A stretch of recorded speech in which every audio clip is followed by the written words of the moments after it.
नमस्कार दोस्तों, महाकाल न्यूज में एक बार फिर से आप सभी का स्वागत है। दोस्तों, क्या यामिनी सिंह भी काजल रघवानी की तरह बदल जाएगी? क्या यामिनी सिंह भी खेसारी लाल यादव का बाद में विरोध करेगी? क्या यामिनी सिंह भी खेसारी लाल यादव को छोड़ देगी?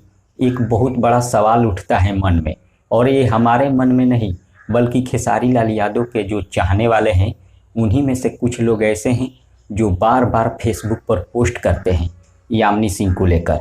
और वे लोग कहते हैं कि काजल रघवानी को भी पहले काम जब नहीं मिलता था उस समय खेसारी जी के साथ आई, और खेसारी जी लगातार काजल रघवानी को काम दिए। जब काजल रघवानी का काम निकल गया, फैस वैल्यू बढ़ गया मार्केट में, उसके बाद काजल रघवानी खेसारी लाल यादव को छोड़कर चली गई और खेसारी लाल यादव की तरफ से बहुत सारा इल्ज़ाम भी लगा दी। इसके अलावा डिम्पल सिंह का भी नाम आता है। जब खेसारी लाल यादव जी पहली बार डिम्पल सिंह को काम दिए थे अपने गाने में, डिम्पल सिंह के साथ भी बहुत सारा गाना किए खेसारी लाल यादव, लेकिन डिम्पल सिंह वही की जो काजल रघवानी की थी।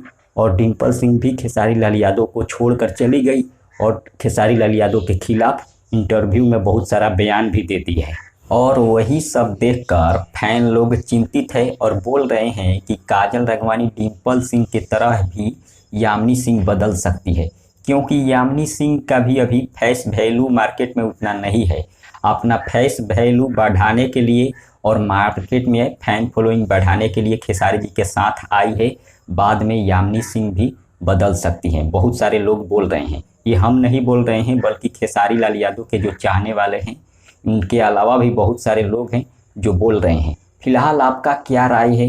क्या सच में यामिनी सिंह बाद में बदल जाएगी, खेसारी लाल यादव के खिलाफ इंटरव्यू में बयान देगी?